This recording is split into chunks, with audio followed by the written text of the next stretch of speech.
Imagine being the victim of control, anger, insecurity, and pure rage. My next guest lived through that trauma. That's today on The Raw Truth.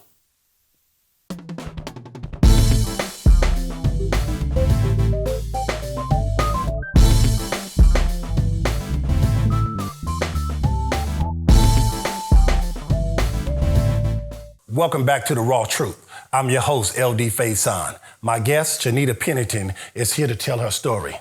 Thank you for joining the show today. How are you? I'm doing good. Thank you for allowing me to be here and tell my story. Thank you. So tell me, how did you and your husband meet? We met through a mutual friend. She owned a restaurant. We had both been traveling back and forth from different areas. And we decided to meet at her restaurant. At first meeting, I wasn't interested in him at all. He wasn't the typical guy that I had went out with. He was much older than me. Well, older than I had ever gone out with before. I thought there would be a huge problem with the age. There was just things that I wasn't attracted to at all in him. But he was extremely persistent. Extremely persistent. He would show up regularly. Every time he knew I was going to be somewhere, he would show up. If I was out having drinks, he would come there. It started with the extreme attention that he gave. And it took a while before we started to date. It took almost a year probably of him pursuing me. He knew that I was still dating other men. He showed no signs of jealousy at that time. If I would be out drinking, didn't want to stay at the guy's house, or he would come and get me. Never any questions, never anything like that. So I felt extremely comfortable and built a good friendship and a relationship and thought that we would have a good start. He was not someone that I would have to help build up. He was educated as well. I just really thought that there was potential there. Was the attention the thing that attracted you the most about him? The persistence. I was orphaned. I had abandonment issues my whole life. Okay. So the fact that he was always there over a long period of time was something that, yes, I was extremely attracted to. And then he came with big gifts, trips, shopping sprees, you know, things that I had never had a man other than, you know, in my early 20s to do those things, you know. So it was a lot of things that brought us together and to that point. The attention to detail he paid, like if I would even mention that I liked something, I would have it. You know, outfits, if I even suggested something, I would have it. I wanted to see something, we would be on that trip. My kids needed something, he was there, and neither one of them were his. And that was something that I hadn't experienced before. Now, your background, your father, was your father very attentive as well? My father wasn't around until I was 27 years old. My stepfather was abusive to my mother, and she died at 9 when I was 9 years old. She was 27. And I was then adopted, and he was a Southern Baptist minister, extremely strict. So I never had a real father figure other than my sister's husband. Played probably the most active role as a father, as in going to my track meets, cheerleading competitions, band competitions, all those things. Helped with track, you know. Anything that I needed, it was more my siblings that helped than my parents. So it's the security that actually got your attention, and you appreciated that. Yeah. Did anything along the line give you any pause? Because you mentioned earlier that if you needed something, he would get it. He would come pick you up. He would find out where you're at, and he would come meet you there. Did you invite him to those places? No, not always, but it was a small town. Okay. So it's not hard at all to find someone or to know. And most everyone in the group that I hung out with at that time would always be in the same places. And he knew, again, we knew a mutual friend. They would talk often. He would get information from her. She thought that it was a great thing that he was putting forth so much effort. Did you at all think about, okay, he's putting a lot of effort forward. Did you think that this could be an issue at all? When he started to cut off my communication with people that I had been friends with for years, he would, there's one incident that I remember specifically. He had several rental properties, and I was living in one of them. He always wanted me to stay in one of his places. That way, I guess he gained control. But in that incident, a friend had called me on the phone, and we lived under like a railroad tracks to go to the house. When we went under the railroad tracks, and he heard me answer the phone, and it was a man, he instantly took the phone, threw it up against the wall that, holds the railroad up, threw it up against the wall, and then got out and broke it.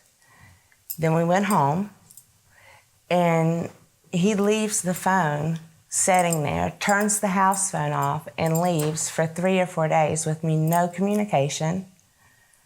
He would financially take everything away because by that time he had got me to quit work. So you guys had you went from dating to actually moving in? Because you said you went home. You moved in with him? No, I lived in his house. He still kept his own house, but would come over periodically. Okay. He always had, he was the landlord. He had access 24/7. What ran through your mind when he cut off the communication and didn't want you to talk to certain individuals? At that time, did you think this is an issue? Did you call a young lady that introduced you to him to ask her some questions, or what went through your mind? Yeah, I did. I talked to her about it, and she explained he was just old school. They go by a different rule than what I was accustomed to. And more or less, you kind of be quiet and take it as long as your home is being taken care of. So he went to counseling. We talked about it. He was agreeable to counseling. That was never an issue. Anything that I would ask him to do, he would follow through with. He was extremely personable. He was an engineer, had a career. He was extremely personable. Everyone liked him. My father that had adopted me, he had never liked anyone that I had dated, and he had given him permission to marry me. And he had actually flew cross country and asked him when he was near death to marry me.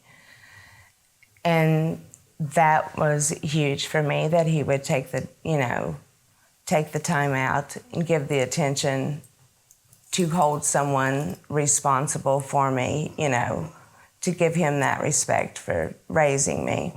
Who suggested counseling, and what was the reason for counseling? I always suggested counseling because it helped me so much before with other issues that I had to deal with. Okay. Did he think it was an issue when you said we should go to counseling? I mean, how did he respond to that? Of course, he would do whatever I wanted him to do. But there was always something wrong with the counselor. We had changed counselors. They weren't reading things the right way. They were out to get him. The classic excuses that men. What did you say when he would do that? Do you understand that he was really controlling? Did that give you pause? Did you ever think about, you know what, I'm not going to stay here any longer? Dealing with that? No, because as soon as that started, we found out that my stepdaughter was dying of cancer. Okay. So it was the immediate choice. She had an 8-year-old daughter. She was not married. So the immediate choice was to move, relocate, and help take care of her and her daughter. And in an obligation like that, when you're with a man and that's your husband. You take on the responsibility of his kids. So I left with him instantly, started a life here. And then the abuse got a whole lot worse. Okay, we're going to take a hard break, and we'll be back with the raw truth and my guest, Shawenda Pennington.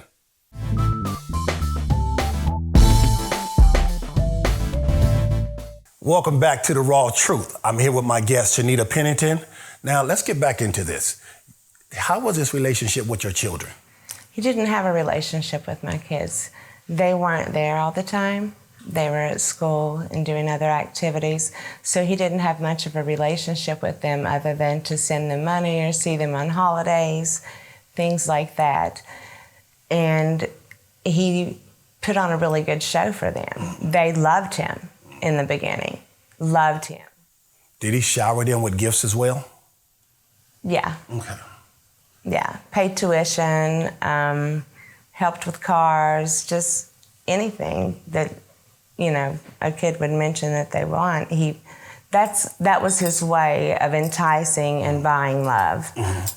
Did you and holding on. Did you pick up on that, or did you just, this is good, my kids love him, things are taken care of for me, I'm good, this is security? Yeah, I had been diagnosed with multiple sclerosis. And the fact that I didn't have to stress finances anymore, I didn't have to stress work, I didn't have to stress what I spent, I didn't ever have to worry about an electric bill being paid or, paying a mortgage. I didn't have any of that to worry about. My job was to stay healthy. You mentioned That's earlier. what he would say. You mentioned earlier that he asked you to leave your job. Were you hesitant to do that? No, because I had started getting sick. Okay. And I didn't know what was wrong. And so I thought, honestly, that it was him being a caretaker. I know the audience is probably wondering, in this process with this stuff going on, was it the security that kept you to say, you know what, I'm going to stay here even though I don't know if I agree with everything that's happening? Or did you agree with everything that he was doing? Oh, no, I didn't agree with everything that he was doing. But yeah, when you're with someone for 8 years, you build a rapport with their family. Their kids become your kids. During the course of our relationship, he had grandkids, and I was a huge part of their life. They knew no one other than me.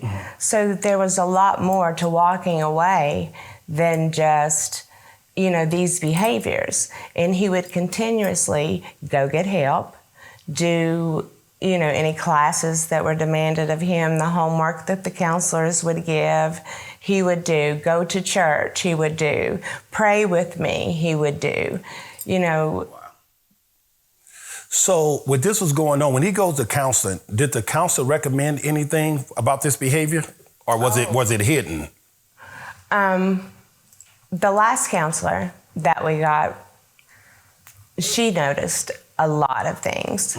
James was very good, having a narcissistic personality, very good at hiding who he was at home. Only his kids and myself and my kids really knew what he was like at home. And you said the counselor picked up on that. Did she have any suggestions for you? Did she say we should meet in private or let's have another conversation? She asked me if I thought that we should separate and that I wanted to do. You wanted to separate? Okay. Yeah. And how long had went by when you said you wanted to separate? I had asked him if he would allow me to have my daughter's bedroom suit, which was something I had searched for a long time and was important to her, and $5,000, and we would work on it from 2 separate houses because I didn't feel comfortable with the way things were, and my youngest daughter was home living permanently now. Okay. So he wouldn't agree. Okay. That was not an option for him. So you stayed in the house? Yes. You never left, okay. Right. And so his response, was it violent at all at that point? Yeah, I had just had a hysterectomy. Okay. That was in October. Okay. Instead of being with me during the hysterectomy, I had his daughter that had cancer and was passing, his 8-year-old granddaughter to take care of. It was just me and my youngest daughter and his middle daughter that was taking care of Belinda. So he takes a contract in D.C. When he comes back, I had just had the surgery. Of course, I had an attitude. You know, my husband had left me when I had to have a radical hysterectomy at 40 years old. He continuously kicked me in the stomach for probably 5 or 10 minutes. His sister was there helping, supposed to be helping take care of me. She didn't even get up off the couch. Did she have a response to that? Was she scared? They were used to him being abusive. Wow. And the only thing she yelled was, "Stop it, Bumpy," which was his nickname. And what did were the kids there for this? my daughter was in her bedroom. So she didn't actually see, but she did hear the screaming and things like that.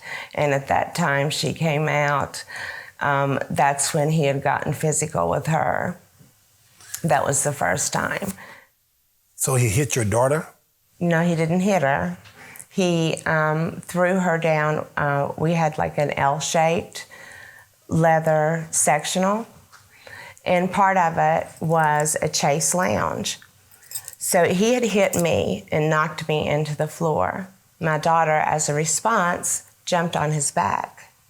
He flipped her over his back and had her down ready to choke her on the chase lounge when I got him off. Okay, how long did this go before, did you ever decide to leave? I had nowhere to go. So you stayed? Mm-hmm. It was either that option or a shelter. And my daughter, I didn't want to subject them to a shelter. Going from the lifestyle that we had to a shelter with no money, you know, it was such a huge change, something I didn't want to go through. I didn't want her to go through the losses. So here's the $1 million question. The abuse was happening, and as opposed to going to a shelter, you chose to stay in an abusive situation with your children? No, he left. Okay. He went over to his daughters to stay. Okay. Did he ever come back to the house to yeah. visit? He wasn't living there, but he came back to visit you? Yeah. And we were still doing counseling. Now, I'm interested, you're still going to counseling even though the abuse is taking place, right? Mm-hmm. Are you guys telling the counselor what's going on at the house? Oh, yeah. Yeah, but my husband would always, I brought him to that point. My mouth pushed him to do that. My actions created that response. He said your action, you were the cause, the reason he'd being abusive, and so he blamed it on you. Yeah, I didn't know how to keep my mouth shut. I didn't know how to stay in a woman's place. If he would have friends over, I wasn't allowed to be out. I had to be in the bedroom, you know, anytime another male was there. It was just extreme cases like that. And I wanted out. I reached out to my stepmom, and she said, "You made your bed. Wow. You made your bed, now you sleep in it." And I didn't really have anything else to do other than I was then on disability, full-blown multiple sclerosis. I had my daughter, who had gotten accustomed to a different lifestyle, had friends, school, you know, a good future ahead of her, softball scholarship offers, you know. So I did want him to get help because that was the only thing that was wrong in our relationship was his behavior. And he didn't have a reason to be jealous, and I wanted him to understand. I'm sure he may have been hurt from other women before. That was the excuses that he had made. But we learn and grow from those things. And there's a point in our life that we give up childish ways. And he assumed I was still searching for those things, I guess, because I was younger than him. So tell me, he put a lot of blame on you. Did you at any point accept that or believe that you were at fault? Yeah, I did. I am a harsh person. My tone can sometimes be extremely harsh. I'm not always extremely thoughtful of what other people's feelings are. I've had problems with that in past relationships. I tend to be a little selfish myself. And so I did blame a lot of it on me. And the fact that he was going through so much and trying to keep me well, trying to keep his daughter well, you know, and I felt like I was just continuously putting more on him than relieving stress. Okay. Do you think at any time that when you went to counseling and you felt this way, did you talk to her about that? Did the counselor ever say, hey, you know what, it's not your fault? Oh, yeah. But you didn't accept that answer? Well, because when I went home, it was a completely different story. Or as soon as I got into the car, you know, I agreed with her in there just to make you look okay. I didn't want to degrade you in front of her. I didn't want to make you look like the bitch that you really are. Wow. You know, It was a lot of verbal abuse. There were a lot of things that led up to. So was this more about fear when you get home? Oh, yeah. Unfortunately, our time is short today, but I definitely want to get into those headlines that's been in the news lately. And we'll deal with that again on the next episode of The Raw Truth. Thank you for your time. Thank you.